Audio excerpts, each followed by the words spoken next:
Last night, from a newly breached chamber deep within the Great Pyramid, a chamber they swore didn't exist, a transmission was received. And when they went to investigate, they didn't find gold or a forgotten pharaoh. They found a device, a crystalline sphere, suspended in a magnetic field, projecting a perfect moving hologram of our solar system as it was 10,500 BC. But it wasn't just our system. It showed the Earth passing through the torrid meteor stream, mapping the cataclysm with a precision that would make NASA weep. This is not the work of men with copper chisels and wet sand. This is technology beyond our own. The walls of the chamber are not inscribed with hieroglyphs, but with a universal language of mathematics and frequency. We've already decoded the first sequence. It's a genetic blueprint for extinct agricultural crops that their pollen cores insisted could never have existed. This is it, the seed bank, the archive of the survivors. They will try to explain this away. They will call it a hoax. They will scramble to protect the fragile house of cards they call history. But the proof is no longer just in the erosion of the Sphinx or the alignment of Göbekli Tepe. It is a humming, tangible artifact that proves beyond any doubt that we are not the first. We are a species with amnesia, and our inheritance has finally been found.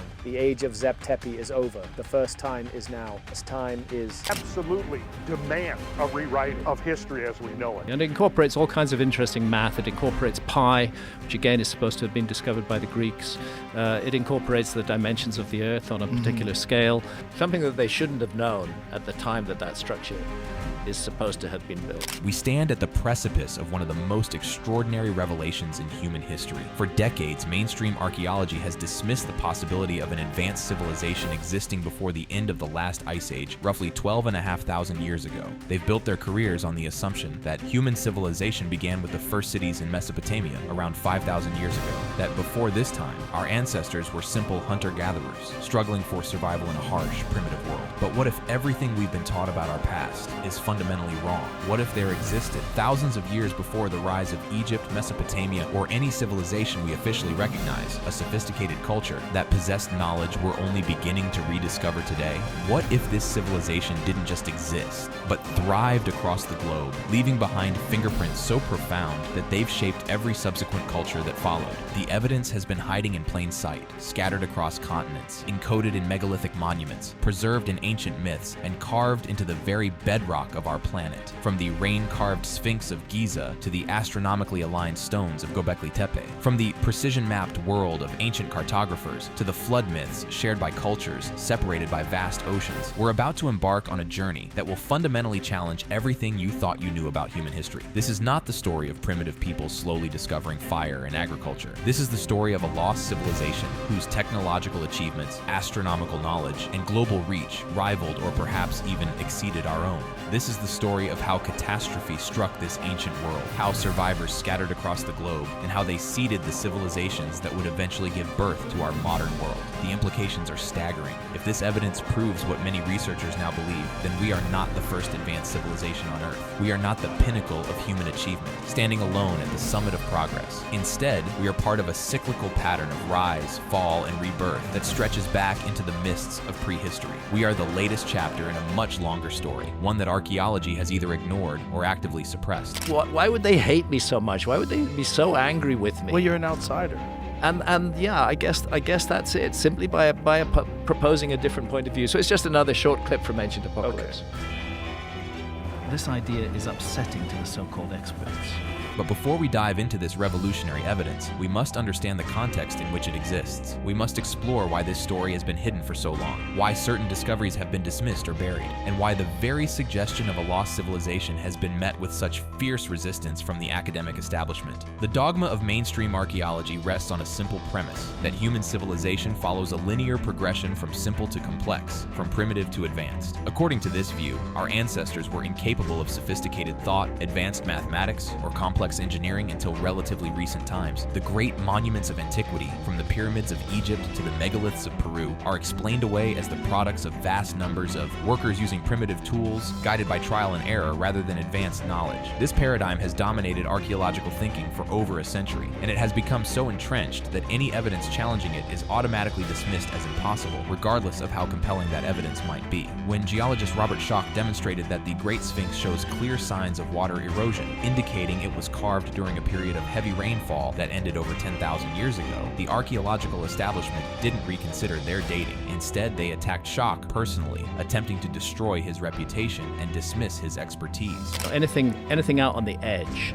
archaeology doesn't want to associate itself with. And then it takes the next step and really seeks to attack out on the edge ideas. Now, I don't know why the possibility of a lost civilization during the Ice Age should be an out on the edge idea. When researchers like Graham Hancock pointed out the astronomical alignments at Giza that point to a date of 10,500 BC, they weren't met with scientific inquiry, but with ridicule and attempts at character assassination. When evidence emerged of human presence in the Americas tens of thousands of years before the supposed Clovis first migration, archaeologists didn't welcome these discoveries. Instead, they fought them tooth and nail, destroying careers and suppressing evidence that didn't fit their preconceived notions. Because if it's the tomb of Khufu, then it had to be built in 23 years because that was his reign. Right. He would start, in theory, building it at the beginning of his reign, and it's finished by the end of his reign. That's 23 years. And in the broader span, if you look at the 4th Dynasty pyramids, and even go back to the end of the 3rd Dynasty, the Pyramid of Zoser, the Step Pyramid, you find that this is a sudden emergence of incredible skills, which lasts for about 100 years, and then it goes away. It stops. This pattern of resistance isn't limited to archaeology. Throughout history, paradigm-shifting discoveries have been met with fierce opposition from established authorities. When Galileo proposed that the Earth orbited the Sun, he was branded a heretic. When Darwin suggested that species evolved through natural selection, he was vilified by the scientific community. When Alfred Wegener proposed continental drift, geologists mocked him mercilessly. Yet in each case, the evidence eventually prevailed, and what was once dismissed as impossible became accepted fact. We are witnessing a similar transformation today. Despite decades of suppression and ridicule, evidence for an advanced Ice Age civilization continues to mount. New discoveries are being made at an accelerating pace, and traditional explanations are crumbling under the weight of accumulating evidence. The old guard of archaeology may continue to resist, but truth has a way of emerging, no matter how deeply it's buried. The evidence we're about to explore comes from multiple independent sources, each pointing to the same remarkable conclusion. We have geological evidence that monuments like the Sphinx are far older than traditionally believed. We have astronomical evidence showing that ancient sites encode knowledge of celestial cycles that supposedly weren't discovered until modern times. We have cartographic evidence proving that ancient peoples possessed accurate knowledge of global geography, including lands that weren't officially discovered until the age of exploration. We have mythological evidence demonstrating that cultures worldwide share detailed memories of a global catastrophe that destroyed an advanced civilization. We have archaeological evidence of sophisticated construction techniques and mathematical precision that challenges everything we thought we knew about ancient capabilities. And perhaps most remarkably, we have emerging evidence from cutting-edge scanning technologies that major monuments still harbor secrets, hidden chambers, and passages that have remained sealed for thousands of years. Well, I would say that this is amongst the most excavated and most studied archaeological sites in the entire world. So it's amazing that they're still finding new things there. For example, there's been using a high-tech scanning equipment, muon scanning, I believe.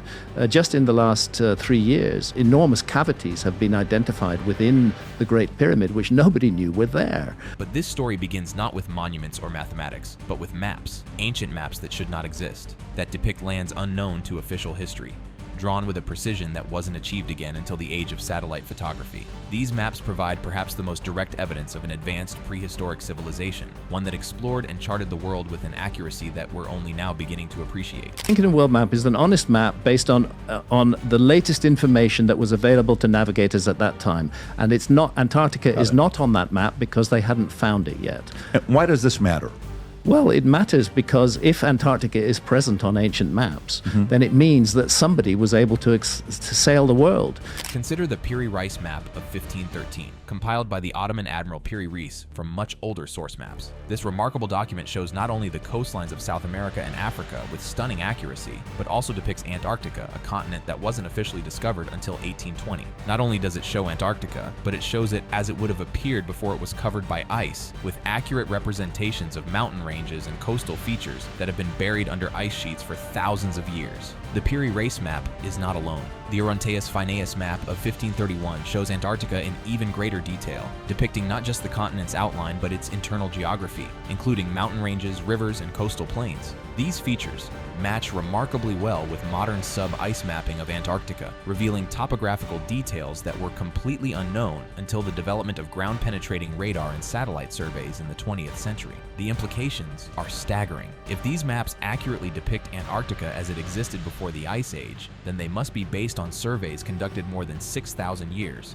ago, when the continent was last ice-free. But who could have conducted such surveys? According to conventional history, no civilization possessed the maritime technology or geographical knowledge necessary for such an undertaking until well into the modern era. Yet the evidence doesn't stop with Antarctica. The Orontius Phineus map also shows accurate relative longitudes for continents around the globe, a navigational achievement that shouldn't have been possible until the invention of accurate chronometers in the 18th century. Longitude, the vertical lines on a map, has always been the most challenging aspect of navigation. While latitude can be determined by measuring the height of the sun or stars above the horizon, longitude requires precise timekeeping and complex mathematical calculations. The problem was so difficult that European powers offered enormous prizes for anyone who could solve it. The British government established a reward of £20,000, equivalent to millions of dollars today, for a practical method of determining longitude at sea. It wasn't until John Harrison invented his marine chronometer in the 1760s that the problem was finally solved, allowing ships to know their exact position anywhere on Earth. Yet here we have maps from the 16th century, based on much older sources, that display accurate relative longitudes between continents. The Peary Race map, for instance, shows the correct longitudinal relationship between South America and Africa, a precision that shouldn't have been achievable with the navigation techniques supposedly available at the time. These ancient maps present us with an uncomfortable question. If the civilizations that created the source maps for these documents possessed such advanced geographical and navigational knowledge, what else might they have known? What other technologies and capabilities have been lost to history? The answer may lie in the very precision of these maps. Modern analysis has revealed that many ancient maps display a level of accuracy that would require not just advanced navigation techniques, but also sophisticated mathematical knowledge, and possibly even an understanding of the Earth's true shape and dimensions. The Mercator projection, for instance, requires complex calculations involving spherical trigonometry, yet elements of this projection appear in maps that predate Mercator by decades or even centuries. Furthermore, these maps often show features that were supposedly unknown to the civilizations that created them. The Peary Race map accurately depicts the coast of South America, yet it was compiled before Spanish expeditions had fully explored the continent. It shows details of the Amazon basin that weren't officially mapped until the 19th century. It even appears to show ice-free Antarctica joined to South America, exactly as these continents would have appeared during the last ice age when sea levels were much lower. This suggests that the original source maps for these documents were created by a civilization that not only possessed advanced navigational technology, but had also conducted extensive global exploration. They had mapped continents, surveyed coastlines, and charted islands across the entire planet. They understood the Earth's geography better than any civilization in recorded history. But who were these ancient cartographers? When did they conduct their surveys? And what happened to their civilization that their knowledge survived only in fragmentary copies of copies, preserved by chance in medieval collections? The dating of these maps provides crucial clues. Peary Race himself claimed that his map was based on more than 20 older source maps, some dating back many centuries. Medieval Arab geographers frequently referenced ancient Greek and Roman sources, which in turn claimed to be based on even older materials. Following this chain backwards, we can trace some of these maps to sources that may be thousands of years old. More telling still is the world depicted in these maps. They don't show the world as it appeared in medieval times, or even as it appeared in classical antiquity. Instead, they show the world as it existed during the last ice age, when sea levels were hundreds of feet lower and the global climate was dramatically different. During the ice age, vast ice sheets covered much of North America and Northern Europe, locking up enormous quantities of water and dropping global sea levels by as much as 400 feet. This exposure of the continental shelves created land masses that no longer exist. The Indonesian archipelago was a single continent stretching nearly to Australia. Britain was connected to mainland Europe by a vast plain. The Persian Gulf was dry land, and much of what is now the North Sea was exposed. The bounty, however, goes back much further. This is one of the reasons why I kept on trying to talk about the Sahara during the debate.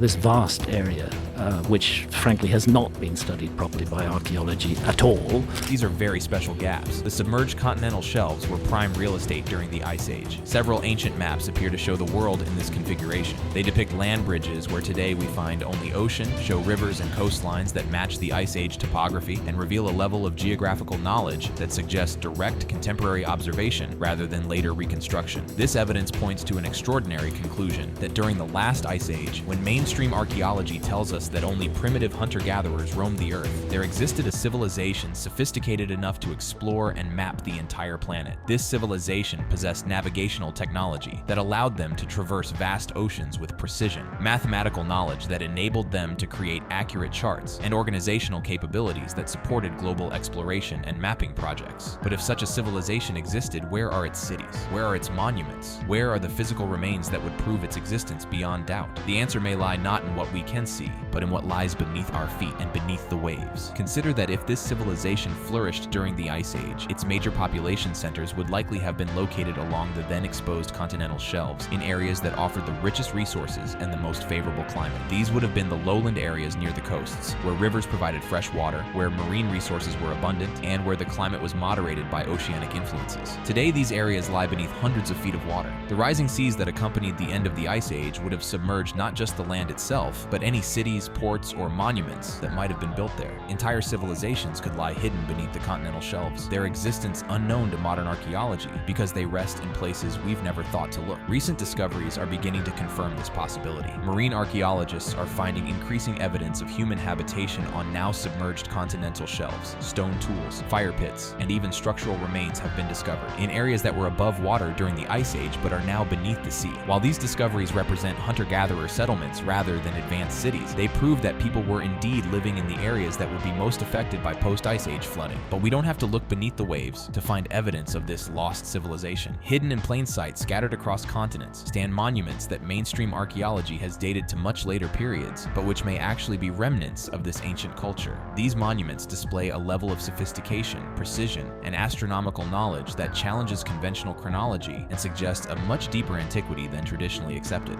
The most famous of these monuments stands on the Giza Plateau in Egypt, where the Great Sphinx gazes eternally toward the eastern horizon. For decades, Egyptologists have insisted that the Sphinx was carved during the 4th dynasty, around 2500 BC, as part of the pyramid complex attributed to the pharaoh Khafra. Yet this attribution rests on the flimsiest of evidence, a single damaged inscription erected more than 1,000 years after Khafra's death, and the supposed resemblance between the Sphinx's face and portraits of Khafra. But what if the conventional dating is wrong? What if the Sphinx is far, far older than anyone in mainstream archaeology is willing to admit? The evidence for this radical reassessment comes not from ancient texts or artistic analysis, but from the most objective source possible, the rocks themselves. The last time you had the water erosion like that in the Nile Valley was precisely during the Younger Dryas.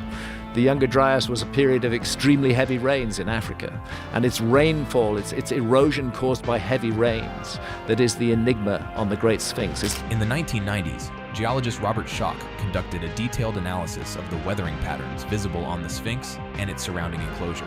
What he found revolutionized our understanding of this monument's true age. The Sphinx and the walls of its enclosure show clear, unambiguous evidence of water erosion on a massive scale. Deep vertical fissures cut into the limestone walls, creating a scalloped, rounded profile that is absolutely characteristic of erosion caused by heavy, persistent rainfall. This weathering pattern is completely different from the horizontal layering and wind erosion seen on other monuments at Giza that are definitely from the 4th dynasty. The evidence is so clear that when Schoch showed photographs of the erosion patterns to other geologists, without telling them what they were looking at, they immediately identified them as caused by water, not wind or sand. The implications are profound. The Giza Plateau has been essentially desert for the entire historical period. The last time this region experienced the kind of heavy, sustained rainfall necessary to create such erosion patterns was during the African humid period, which ended around 10,000 to 12,000 years ago. This places the carving of the Sphinx not in the 4th dynasty, but in the late Ice Age, making it at least twice as old as conventional archaeology claims. But the geological evidence is only the beginning. The Sphinx orientation and astronomical alignments provide even more compelling evidence for its extreme antiquity. The monument faces due east, positioning it to observe the rising sun on the spring equinox when day and night are of equal length.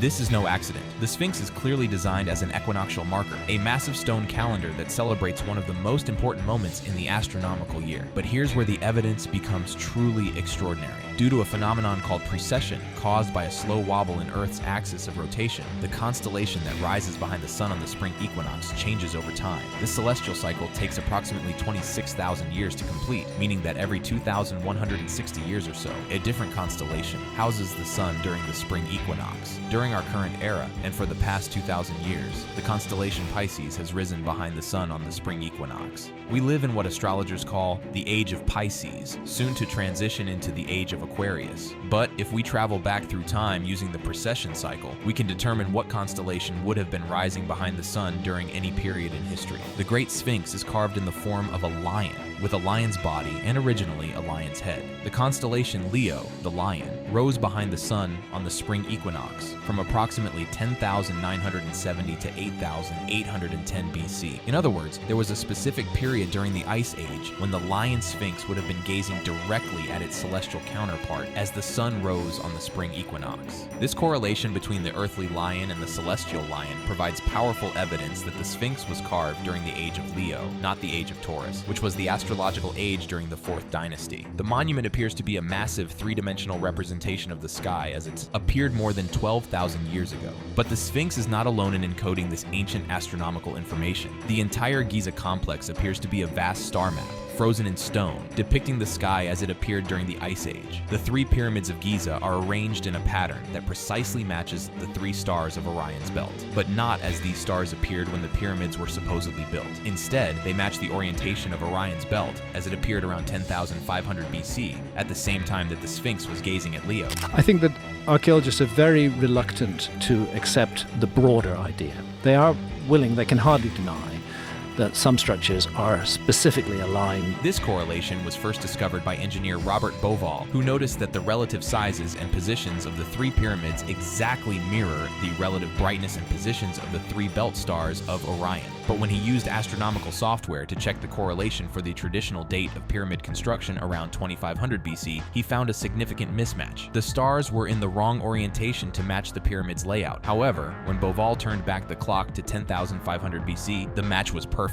Not only were the 3 stars positioned exactly as the 3 pyramids are arranged on the ground, but Orion was located due south on the meridian at the precise moment when Leo was rising in the east behind the sun. The entire Giza complex appears to be a 3-dimensional map of the sky as it appeared on the spring equinox of 10,500 BC. The precision of this correlation is extraordinary. The ancient architects of Giza didn't just encode the positions of stars, they encoded the exact moment in the precession cycle when specific constellations occupied specific positions in the sky. They created a permanent record, carved in 6 million tons of stone, of the astronomical configuration of the heavens at a precisely defined moment more than 12,000 years ago. This level of astronomical sophistication far exceeds what mainstream archaeology attributes to any ancient civilization. The knowledge of precession is supposedly a Greek discovery, credited to Hipparchus around 130 BC. Yet here we have monuments that demonstrate not just awareness of precession, but the ability to calculate its effects with extraordinary precision and encode them in megalithic architecture. The implications extend far beyond astronomy.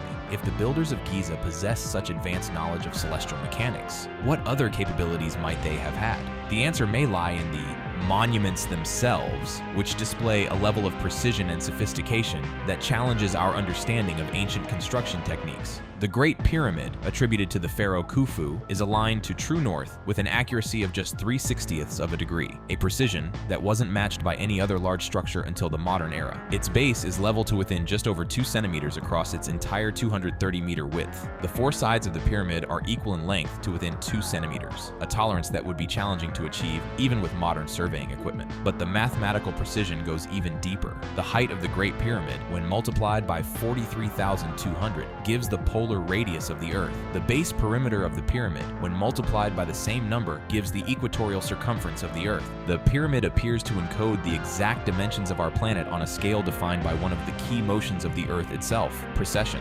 24 hours times 60 means there's 86,400 seconds. On the moment of vernal equinox, the period of time of darkness and of light are exactly equal, 43,200.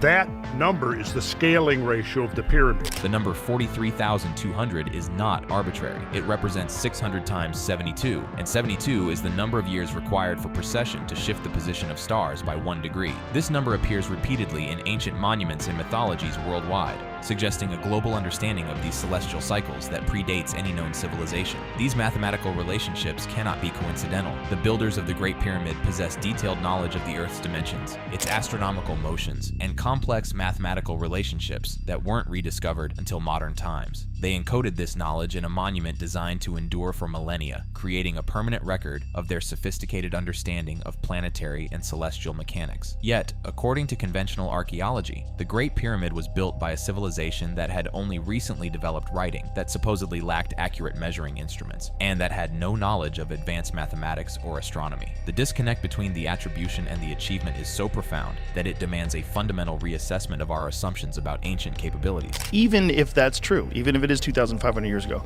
the most baffling thing is, how did they do it?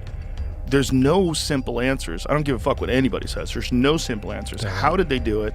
How did they have such incredible sophistication in their construction methods? How did they get those massive 80-plus ton stones 500 miles down from the mountains with no equipment, no heavy machinery? The evidence from Giza is particularly significant because it represents just one example of a global phenomenon. Across the world, at sites separated by thousands of miles and supposedly built by unrelated civilizations, we find the same sophisticated astronomical alignments, the same mathematical precision, and the same encoding of ancient sky positions. At Angkor Wat in Cambodia, the temple complex is oriented to observe the spring equinox, and its architecture encodes the same precessional numbers found at Giza. The temple's layout represents the mythical Mount Meru, the axis of the world, and the surrounding structures represent the cosmos as understood by ancient astronomers. The distances and proportions built into the complex encode sophisticated astronomical and mathematical relationships. At Machu Picchu in Peru, the Intihuatana stone is precisely carved to track the sun's movement throughout the year, marking solstices and equinoxes with remarkable accuracy. The site's orientation and layout demonstrate advanced understanding of astronomical cycles and sophisticated surveying capabilities.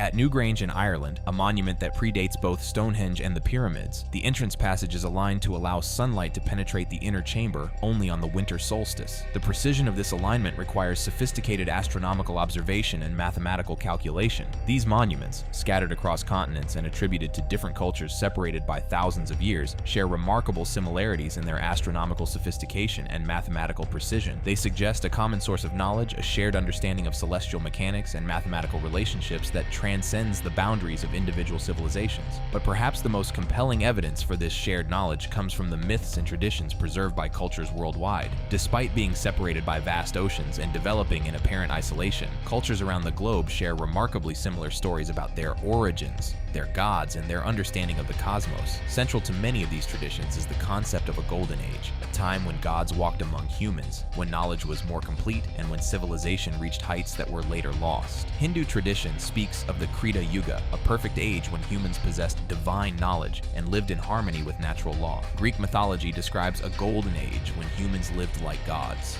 free from suffering and toil. Norse tradition tells of a time before Ragnarok when the world was perfect and knowledge was complete. These traditions share not just general themes, but specific details that suggest a common origin. Many describe advanced beings who came from across the sea, bringing knowledge of agriculture, astronomy, mathematics, and construction. These teachers are described in remarkably similar terms across cultures. They are tall, fair-skinned, bearded figures who arrive unexpectedly, share their knowledge generously, and then depart with promises to return. In Mesoamerica, this figure is known as Quetzalcoatl, the feathered serpent. In South America, he is Viracocha, the creator god who emerged from Lake Titicaca to teach humanity the arts of civilization. In Mesopotamia, he appears as Oannes, a fish-like being who rose from the Persian Gulf to bring knowledge to the Sumerians. In Egypt, he is Thoth, the god of wisdom who taught humans writing, mathematics, and astronomy. The consistency of these traditions across unrelated cultures is remarkable. They describe not just mythical figures, but specific technologies and knowledge systems. They speak of advanced understanding of astronomy,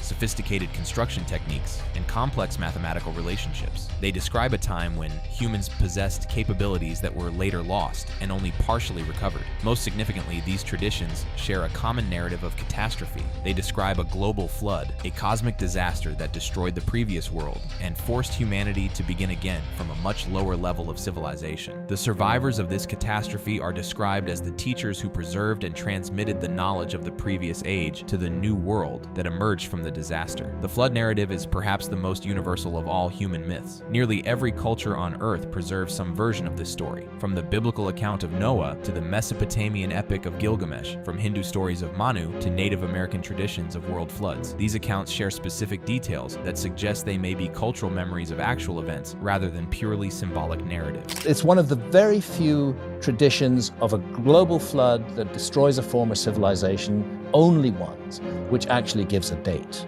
And it gives that date because the Egyptian priests who read the hieroglyphs on the wall, when he asked them, when did this happen? They kind of matter of fact, they said, oh, well, 9,000 years ago. Many flood myths specify dates for the catastrophe, and and these dates cluster around the same period, the end of the last ice age, approximately 11,000 to 12,000 years ago. This was indeed a time of massive global flooding, as melting ice sheets released enormous quantities of water into the oceans, raising sea levels by hundreds of feet and dramatically altering the world's geography. And the Platonic account of Atlantis provides perhaps the most detailed version of this narrative. According to Plato, the story was preserved in Egyptian temple records and told to the Greek lawmaker Solon during his visit to Egypt around 600 BC. The Egyptian priests informed Solon that Atlantis was destroyed exactly 9,000 years before their conversation, which places the destruction at 9,600 BC, or approximately 11,600 years ago. This date corresponds exactly with one of the major meltwater pulses that occurred during the Ice Age termination. Known as Meltwater Pulse 1b, this event saw rapid sea level rise of several meters within a few decades, caused by the sudden collapse of major ice sheets. Such rapid flooding would indeed have been catastrophic for any coastal civilizations, exactly as described in the Atlantis account. But the flood traditions describe more than just rising seas. They speak of cosmic catastrophes, of fire falling from the sky, of the earth shaking and mountains moving. These descriptions match remarkably well with what we now know about the Younger Dryas impact event, a cosmic catastrophe that occurred approximately 12,800 years ago at the onset of the Younger Dryas period. I don't know how they did it. All I know is they did it. I don't think anybody knows how they did it, how they lifted those stones, how they brought them up to that level. I think we're looking,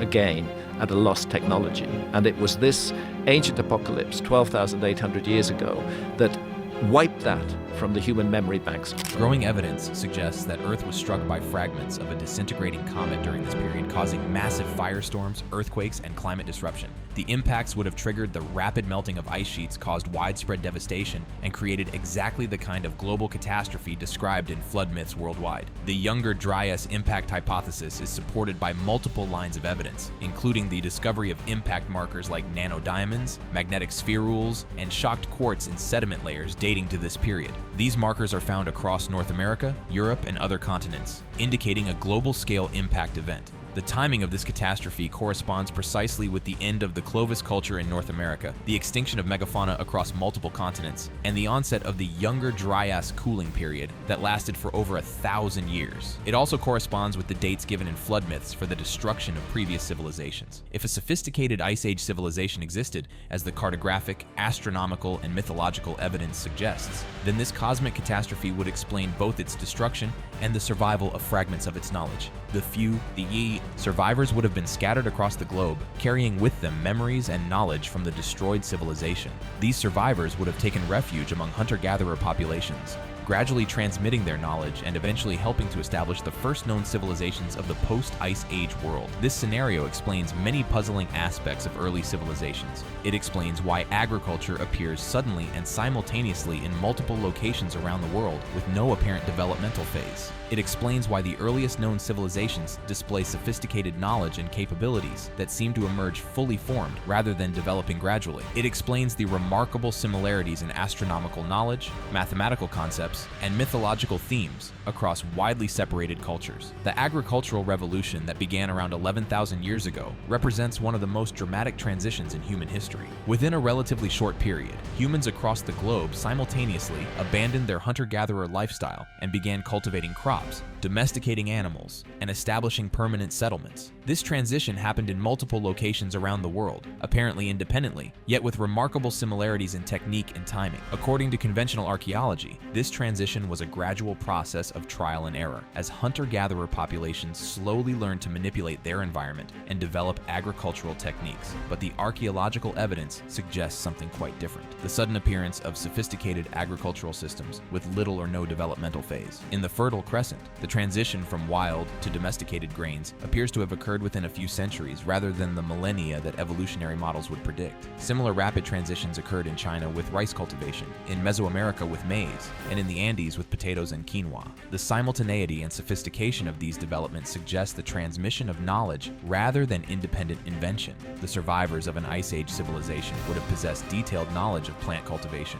animal domestication, and agricultural techniques developed over thousands of years. As they integrated with hunter-gatherer populations, they would have transmitted this knowledge knowledge, leading to the rapid development of agriculture in multiple locations around the world. This knowledge transfer would also explain the sudden appearance of sophisticated astronomical knowledge in early civilizations. The complex understanding of celestial cycles, encoded in monuments like Göbekli Tepe, which dates to approximately 11,000 years ago, represents knowledge that supposedly took thousands of years to develop, yet it appears fully formed in the earliest known monumental architecture. Göbekli Tepe itself presents profound challenges to conventional archaeological thinking. This massive complex of stone pillars, some weighing up to 16 tons, was erected by people who supposedly had no knowledge of metallurgy, no domesticated animals, and no wheeled transport. Yet the precision of the stone carving, the sophistication of the site planning, and the astronomical alignments built into the complex indicate capabilities far beyond what mainstream archaeology attributes to Neolithic peoples. How, in God's name,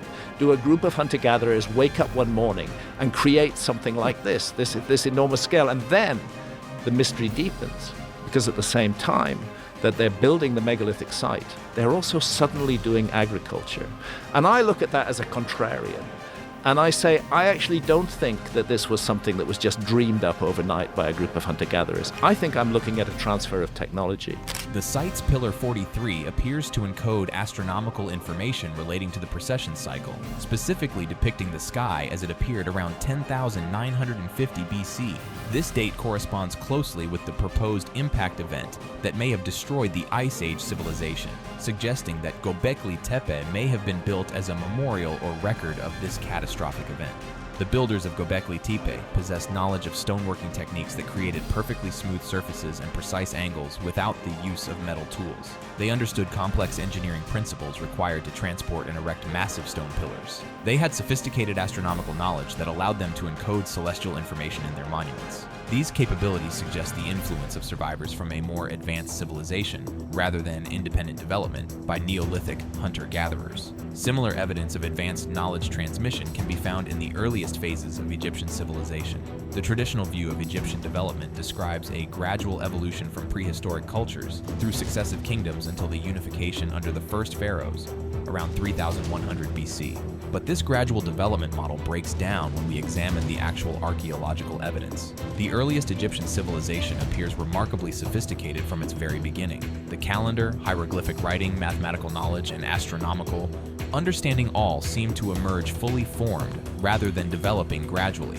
The precision and sophistication of early Egyptian monuments, from the Step Pyramid of Djoser to the Great Pyramid of Khufu, indicate knowledge and capabilities that far exceed what should have been possible for a civilization that had supposedly just emerged from prehistory. Egyptian texts themselves preserve memories of a much earlier period called Zep Tepi, the first time, when gods ruled directly over Egypt and established the foundations of Egyptian civilization. This period is described as a golden age when knowledge was complete and capabilities were far greater than in later historical times. The texts describe this period as ending in a great catastrophe, after which the survivors worked to preserve and transmit the knowledge of the first time to future generations. The Edfu building texts, carved on the walls of the Temple of Horus at Edfu, provide detailed accounts of this earlier civilization. These texts describe a primeval homeland that was destroyed by a cosmic catastrophe, forcing survivors to flee to various locations around the world. Some of these survivors are said to have reached Egypt, where they established the foundations of Egyptian civilization and built the first temples on sites that would remain sacred throughout Egyptian history. The language used in these texts is significantly older than the Ptolemaic period when they were carved, indicating that they preserve much earlier traditions. The texts specifically mention that they were based on ancient documents from the temple archives, suggesting a continuous tradition of preserving pre-dynastic knowledge. Similar traditions of ancient teachers and lost golden ages can be found in civilizations around the world. The Sumerians credited their civilization to the Anunnaki, beings who came from the sea to teach humanity the arts of civilization. The Vedic traditions of India describe the Saptarishis, 7 sages, who preserved knowledge through periods of cosmic destruction and re-established civilization in each new age. These traditions suggest a global pattern of knowledge transmission from survivors of an earlier civilization to the founders of known historical civilizations. This would explain the remarkable sophistication that characterizes the earliest phases of human civilization and the common elements found in widely separated cultures. But perhaps the most compelling evidence for this knowledge transmission comes from the precision and sophistication of ancient construction techniques that we can observe directly in surviving monuments. These techniques display capabilities that challenge our understanding of ancient technology and suggest access to knowledge systems that have been lost to history. The megalithic walls of Sacsayhuaman in Peru present perhaps the most striking example of these sophisticated construction techniques. The massive stone blocks, some weighing over 100 tons, are fitted together with such precision that a knife blade cannot be inserted between them. The blocks are irregularly shaped, with complex angles and curves that match perfectly with adjacent stones, creating seamless joints that have withstood centuries of earthquakes. This level of precision requires not just advanced stone cutting techniques, but sophisticated planning and measurement systems. Each block had to be shaped to match exactly with its neighbors, requiring precise measurement and complex three-dimensional geometry. The techniques used to achieve this precision remain mysterious, as no tool marks are visible on the stones, and no known method could create such exact fits between irregularly shaped megalithic blocks. And the inspiration for this... Tesla's ideas are part of it, I think you mentioned. Tesla's ideas are very much a part of it. Yes, Tesla's ideas are very much a part of it. So is, I don't know if you ever, Victor Schauberger, who did the work with water and discovered, look at, Jamie, could you look up Victor? Similar precision can be found at megalithic sites around the world. The dolmens of Korea feature massive capstones balanced on standing stones with extraordinary precision. The megalithic temples of Malta display sophisticated architectural planning and precise astronomical alignments. The stone circles of Britain demonstrate advanced understanding of geometry and astronomy. These monuments share common characteristics that suggest shared knowledge systems. They demonstrate sophisticated understanding of astronomy, complex mathematical relationships, and advanced construction techniques that enabled the precise fitting of massive stone blocks. They often incorporate acoustic properties that enhance sound transmission and create specific resonance effects. The acoustic properties of these monuments may provide clues to the construction techniques used by their builders. Many megalithic sites display remarkable acoustic characteristics, with specific frequencies being amplified or resonating in particular ways. Some researchers have proposed that these acoustic properties might have been used in the construction process itself, with sound frequencies being used to move or position massive stones. This possibility gains credibility when we consider the mythological traditions associated with these sites. Many cultures preserve stories of stones being moved by sound, of priests singing megaliths into position, or of magical words that could levitate massive blocks. While these stories are usually dismissed as fantasy, they may preserve memories of actual acoustic technologies used by ancient builders. Recent research has demonstrated that certain sound frequencies can indeed affect the behavior of matter, causing levitation, movement, and structural changes at the molecular level. Acoustic levitation is now a well-established scientific phenomenon, and some researchers are investigating whether ancient builders might have possessed knowledge of acoustic technologies that we are only beginning to rediscover. The precision required to create the acoustic properties found in megalithic monuments suggests sophisticated understanding of wave mechanics, resonance theory, and the interaction between sound and matter. This knowledge would have required extensive experimentation and mathematical modeling, indicating capabilities far beyond what conventional archaeology attributes to ancient peoples. But the mysteries of ancient construction extend beyond precision fitting and acoustic properties.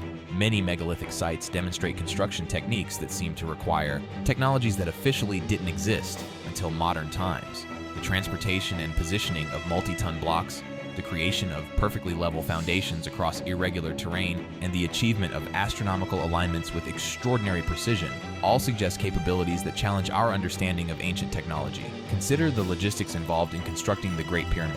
This monument contains approximately 2.3 million stone blocks, each weighing between 2.5 and 15 tons, with some granite blocks in the interior chambers weighing up to 70 tons. These blocks had to be quarried, transported, and positioned with extraordinary precision to create a structure that is level to within 2.1 centimeters across its 13-acre base. Conventional archaeology proposes that this was accomplished using ramps, sledges, and human labor over a period of approximately 20 years. But detailed analysis of these proposed methods reveals significant problems. A straight ramp to the top of the pyramid would need to extend nearly a mile into the desert and would require more material than the pyramid itself. Spiral ramps around the pyramid lack archaeological evidence and would create insurmountable engineering challenges for positioning the uppermost blocks. The granite blocks in the King's Chamber present particular challenges for conventional construction theories. These 70-ton blocks had to be transported 500 kilometers from Aswan and then lifted 300 feet above ground level to their final position. The precision of their placement, with joints so tight that a piece of paper cannot be inserted between them,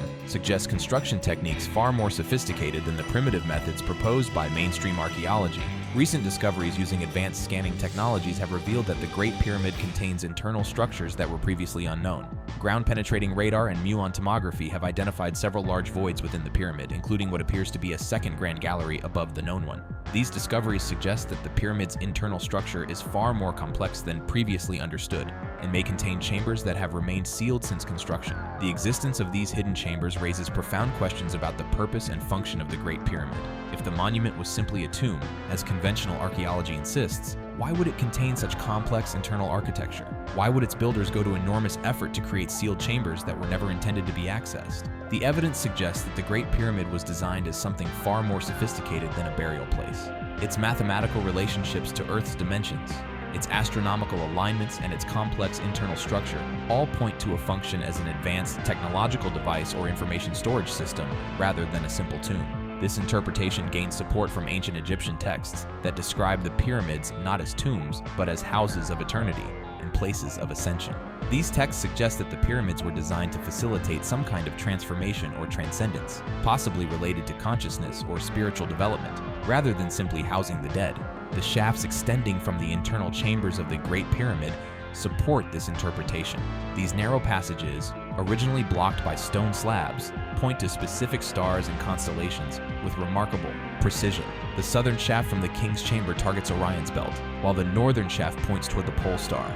These alignments suggest that the pyramid was designed to connect with celestial energies or information, rather than simply provide burial chambers. Recent exploration of these shafts using robotic cameras has revealed that they contain additional barriers and chambers, creating a complex system of passages and spaces within the monument. The discovery of metal handles on stone doors within the shafts suggests sophisticated sealing mechanisms designed to protect something of great importance. The complexity and sophistication of the Great Pyramid's design becomes even more remarkable when we consider that it represents just one example of advanced ancient construction. Around the world, megalithic monuments display similar levels of precision, astronomical knowledge, and engineering sophistication that challenge our understanding of ancient capabilities. In Peru, the ancient site of Pumapunku presents perhaps the most extraordinary example of precision stone cutting found anywhere in the world. The massive stone blocks at this site are cut with such accuracy that they appear to have been machined rather than carved by hand. The surfaces are perfectly flat, the angles are exactly 90 degrees, and the joints between blocks are so precise that they create hermetic seals. The stone cutting at Pumapunku demonstrates techniques that seem to require technologies not officially invented until the industrial age. The creation of perfectly flat surfaces over large areas requires precision measurement and cutting tools that can maintain exact tolerances. The drilling of perfectly round holes through extremely hard stone suggests rotary cutting tools operated with mechanical precision. Analysis of the tool marks at Pumapunku has revealed evidence of cutting techniques that appear to involve rapid, continuous motion, rather than the percussion methods typically associated with ancient stoneworking. Some researchers have suggested that these marks indicate the use of advanced cutting technologies, possibly involving ultrasonic or other high-frequency techniques. The builders of Pumapunku also demonstrated sophisticated understanding of complex geometry and three-dimensional design. The site contains modular stone elements that could be assembled in various configurations, suggesting a standardized construction system that required precise planning and mathematical modeling. This modular approach indicates engineering capabilities that parallel modern construction methods. Similar evidence of advanced stoneworking techniques can be found at sites throughout the Andes. At Ollantaytambo, massive granite blocks are fitted together with such precision that earthquake damage over centuries has not disturbed their alignment. At Cusco, the famous 12-angled stone fits perfectly with its neighbors despite its complex shape, demonstrating mastery of three-dimensional geometry that challenges explanation. These Andean sites also display evidence of planning and logistics capabilities that suggest advanced organizational systems. The transportation of massive blocks over mountainous terrain would require sophisticated engineering knowledge, including understanding of leverage, momentum, and structural dynamics. The coordination of such projects would demand complex planning systems and administrative capabilities. The precision and sophistication found at these Andean sites becomes even more remarkable when we consider their extreme antiquity. While some elements of these sites were clearly worked by the Inca, the foundations and most sophisticated stonework appear to be much older. Local traditions consistently describe the finest work as being the creation of earlier peoples, often referred to as the first people or ancestors of the Inca. These traditions describe advanced beings who possessed technologies that allowed them to work stone as if it were clay. to move massive blocks through the air, and to create structures that would endure forever. While such descriptions are usually dismissed as mythology, they may preserve memories of actual technologies that were once available but have been lost to history. The global distribution of such sophisticated megalithic construction suggests the existence of a widespread knowledge system that was available to ancient builders around the world. From the precision-fitted blocks of Peru to the massive trilithons of Lebanon, from the dolmens of Korea to the stone circles of Britain, we find evidence of construction techniques and capabilities that transcend the boundaries of individual civilizations. This shared knowledge system appears to have included not just construction techniques, but also astronomical knowledge, mathematical concepts, and symbolic systems that appear in monuments around the world. This consistency of these elements across widely separated sites suggests either direct contact between ancient civilizations or a transmission of knowledge from a common source. The astronomical alignments found in megalithic monuments provide particularly compelling evidence for this shared knowledge system. Sites around the world demonstrate sophisticated understanding of celestial cycles, including the complex phenomenon of precession that supposedly wasn't discovered until ancient Greek times. At Angkor Wat in Cambodia, the temple complex is oriented to track the spring equinox and incorporates sophisticated astronomical alignments throughout its architecture. The causeway leading to the central temple is precisely aligned so that observers standing at its end can watch the sun rise directly over the central tower on the spring equinox. This alignment requires detailed astronomical knowledge and precise surveying capabilities. The architectural proportions of Angkor Wat encode mathematical relationships that reflect astronomical cycles. The distances between various elements of the complex correspond to cosmic time periods, including the precession cycle and the cycles of various planets. These relationships demonstrate sophisticated understanding of both astronomy and mathematics that parallels the knowledge encoded in monuments like the Great Pyramid. Similar astronomical sophistication can be found at Newgrange in Ireland, where the entrance passage is aligned to admit sunlight only during the winter solstice. The precision of this alignment is extraordinary, requiring accurate knowledge of the sun's annual movement and sophisticated construction techniques to create the narrow light shaft that illuminates the chamber. The astronomical knowledge demonstrated at these sites extends beyond simple sun and moon observations to include understanding of planetary cycles, stellar movements, and the complex phenomenon of precession. This knowledge appears in monuments that span thousands of years and are located on every continent, suggesting a global tradition of astronomical observation and record-keeping. That represents such a precocious, advanced astronomical knowledge. That's macro, it's cosmic scale knowledge. That we just don't have today. But perhaps the most intriguing evidence for advanced ancient knowledge comes from the symbolic and mythological systems that appear consistently in ancient monuments and texts around the world. These symbols and stories encode sophisticated understanding of natural phenomena, mathematical relationships, and cosmic cycles that suggests access to knowledge systems far more advanced than conventional archaeology recognizes. The symbol of the serpent, for example, appears in ancient traditions worldwide as a representation of wisdom, transformation, and cosmic forces. In many cultures, serpents are associated with the movement of celestial bodies, particularly the apparent motion of constellations through the sky over the precession cycle. The serpent's ability to shed its skin and emerge renewed makes it a perfect symbol for cyclical time and cosmic renewal. The feathered serpent motif found throughout Mesoamerica combines the earthbound serpent with the celestial bird, creating a symbol that represents the connection between terrestrial and cosmic forces. This symbol appears in astronomical contexts, often associated with the tracking of celestial cycles and the prediction of cosmic events. Similar symbolic systems appear in ancient cultures worldwide, suggesting shared understanding of cosmic principles and natural phenomena. The Tree of Life, the cosmic mountain, the world axis, and the celestial boat all represent sophisticated concepts about the structure of the cosmos and humanity's place within it. These symbolic systems often encode mathematical and astronomical information in their proportions, orientations, and arrangements. The careful study of ancient symbols and their contexts reveals layers of meaning that demonstrate sophisticated understanding of natural principles and cosmic relationships. The consistency of these symbolic systems across cultures separated by vast distances and supposedly isolated from each other suggests transmission of knowledge from a common source. The sophistication of the concepts encoded in these symbols indicates access to advanced knowledge systems that were once global in scope but have been largely lost to history. But the evidence for this lost knowledge system extends beyond symbols and monuments to include technological capabilities that seem to transcend the limitations of the materials and tools supposedly available to ancient peoples. Recent analysis of ancient artifacts has revealed evidence of manufacturing techniques and material properties that challenge our understanding of ancient technological capabilities. The Damascus steel produced in the medieval Middle East, for example, demonstrated properties that weren't understood until modern metallurgy. the steel contained carbon nanotube structures that gave it extraordinary strength and flexibility, properties that were achieved through techniques that remain mysterious even today. The knowledge required to produce such advanced materials suggests access to sophisticated understanding of material science and manufacturing processes. Ancient artifacts from around the world display similar evidence of advanced manufacturing capabilities. The precision ground crystal skulls found in Mesoamerica show tool marks that suggest manufacturing techniques involving rapid rotation and controlled pressure that parallel modern lapidary methods. The perfectly spherical stone balls found in Costa Rica demonstrate understanding of three-dimensional geometry and precision manufacturing that required sophisticated tools and techniques. Even more intriguing are artifacts that seem to incorporate technologies that weren't officially invented until recent times. The Antikythera mechanism,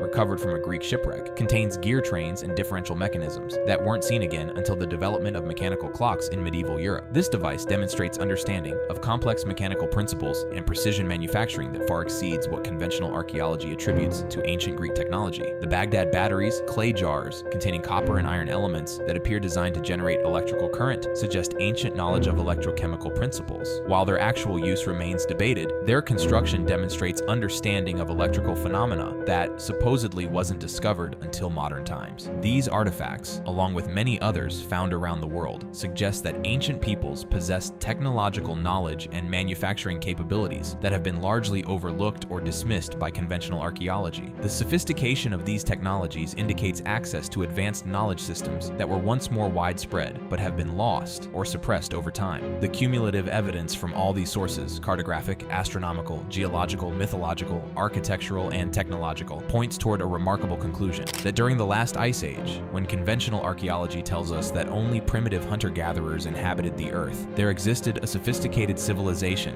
that possessed advanced knowledge of astronomy, mathematics, geography, and technology. This civilization conducted global exploration and created accurate maps of the entire Earth, including regions that weren't officially discovered until modern times. They possessed sophisticated astronomical knowledge that allowed them to track complex celestial cycles and encode this information in permanent megalithic monuments. They developed advanced construction techniques that enabled them to work with massive stone blocks with extraordinary precision. Most importantly, this civilization appears to have established a global knowledge network that connected cultures around the world through shared symbolic systems, astronomical knowledge, and technological capabilities. This network transmitted advanced knowledge across vast distances and maintained consistency in sophisticated concepts despite the limitations of ancient communication and transportation. The destruction of this civilization during the cosmic catastrophe that occurred around 12,800 years ago would explain both the remarkable similarities found in ancient cultures worldwide and the sudden appearance of sophisticated knowledge in early civilizations. The survivors of this catastrophe would have carried fragments of the lost knowledge with them as they took refuge among hunter-gatherer populations around the world. These survivors would have gradually transmitted their knowledge to their adopted communities, leading to the rapid development of agriculture, astronomy, mathematics, and construction techniques that characterizes the Neolithic Revolution. The shared elements found in ancient civilizations worldwide reflect the common origin of this transmitted knowledge, rather than independent invention by isolated cultures. This scenario explains many puzzling aspects of human history that conventional archaeology struggles to address. It explains why agriculture appears simultaneously around the world with no apparent developmental phase. It explains why early civilizations display sophisticated astronomical knowledge that supposedly took millennia to develop. It explains the remarkable precision and similarity of megalithic construction techniques found on every continent. Most importantly, it explains the consistent mythological traditions found worldwide that describe an earlier golden age, a global catastrophe, and the transmission of knowledge from ancient teachers to later civilizations. These traditions, found in cultures separated by vast oceans and developing in apparent isolation, preserve cultural memories of actual historical events rather than purely symbolic narratives. The implications of this evidence extend far beyond academic archaeology. If human civilization has experienced cycles of rise, fall, and renewal over vast periods of time, then our current civilization may not be as unique or as permanent as we assume. The same cosmic forces that destroyed the Ice Age civilization continue to operate today, and our planet remains vulnerable to similar catastrophic events. The astronomical knowledge preserved in ancient monuments may serve as warnings about cyclical cosmic dangers. The encoding of precession cycles in megalithic architecture may represent attempts by ancient peoples to preserve knowledge of cosmic timing and warn future civilizations about periods of increased danger from cosmic impacts. Yeah, it's indeed possible for it to happen again. And in the 8th episode of Ancient Apocalypse, one of the scientists from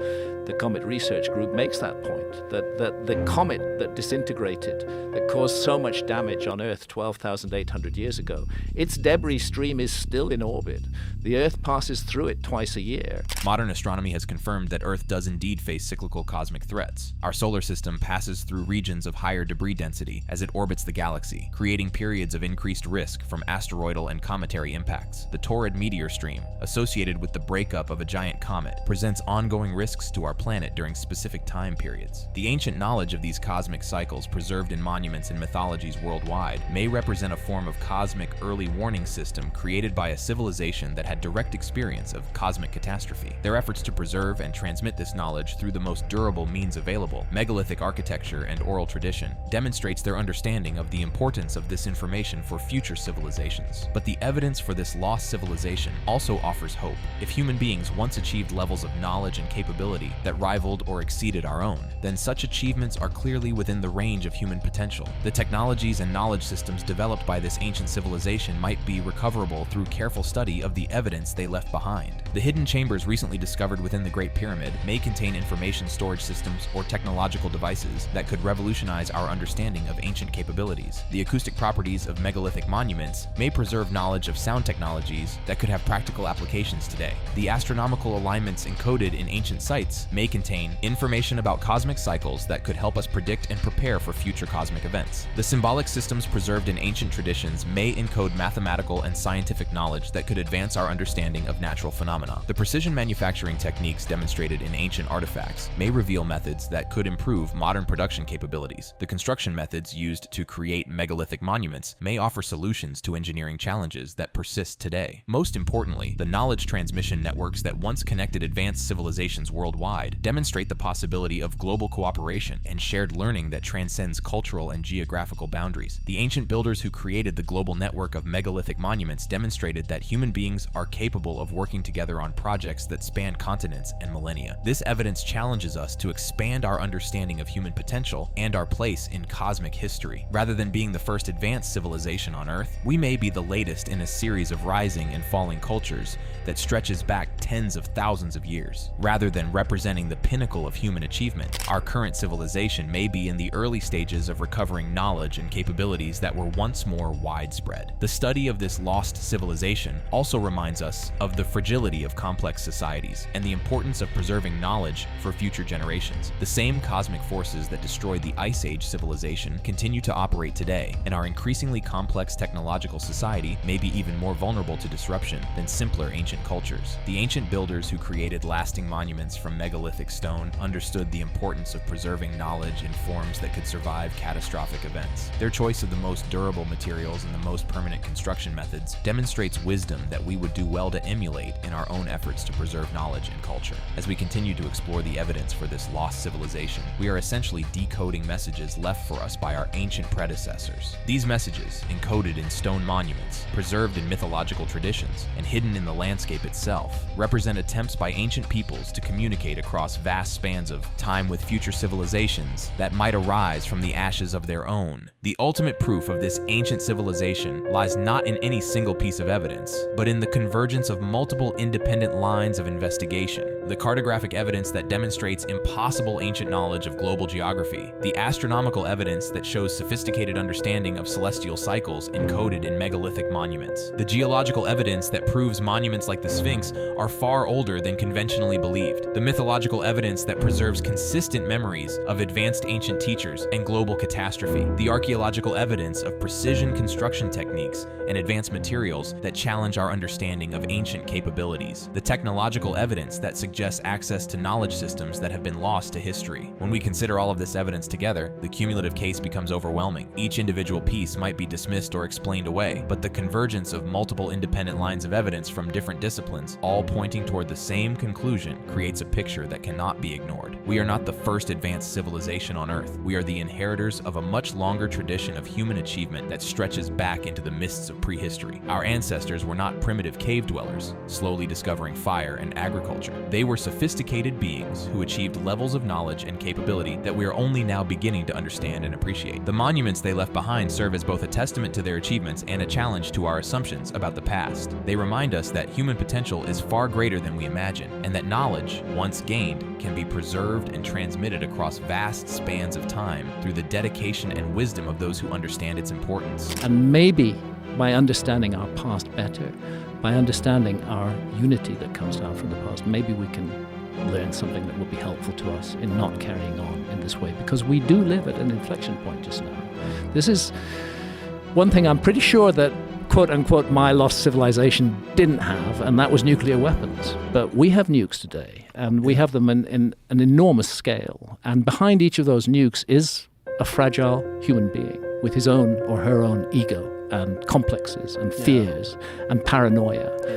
And we're reaching a point where those buttons are going to be pressed. We are, as far as I know, the first human civilization that has the capacity to actually wipe itself out completely. As we stand at the threshold of potentially recovering this lost knowledge, we face the same choice that confronted our ancient predecessors, whether to use advanced capabilities for the benefit of all humanity or to allow them to become tools of division and destruction. The evidence suggests that the Ice Age civilization ultimately faced a cosmic catastrophe that they could not prevent or survive intact. But they succeeded in their most important mission, preserving and transmitting enough knowledge to ensure that civilization could eventually recover and perhaps even surpass their own achievements. The monuments they built, the knowledge they encoded, and the traditions they established have successfully guided humanity through thousands of years of recovery and development. We now stand on the verge of decoding their final messages and recovering their lost knowledge. Whether we prove worthy of this inheritance will depend on our wisdom, our dedication to truth, and our commitment to using advanced knowledge for the benefit of all humanity rather than the advantage of the few. The ultimate proof of this ancient civilization lies not just in the evidence they left behind, but in our ability to understand and learn from their example. They achieved remarkable things with the knowledge and capabilities available to them. They faced cosmic catastrophe with courage and wisdom, working to preserve what they could for future generations. Now it falls to us to complete their work, to decode their messages, and to ensure that the knowledge they fought so hard to preserve is finally recovered and used to build a civilization worthy of their sacrifice. The monuments stand as eternal challenges, daring us to expand our understanding, to question our assumptions, and to embrace the full potential of human achievement. In the precision of their construction, the sophistication of their astronomical knowledge, and the durability of their monuments, our ancient predecessors have left us proof that human beings are capable of far more than we typically imagine. They have shown us that advanced civilization is not a recent invention, but an ancient achievement that has been recovered multiple times throughout human history. The question now is not whether this evidence exists, for it stands before us in stone monuments that have endured for millennia. The question is whether we will have the wisdom to recognize it, the courage to accept its implications, and the dedication to complete the work our ancestors began so long ago. The ultimate proof of their civilization lies in our response to their challenge and our success in building upon the foundation they so carefully prepared for us.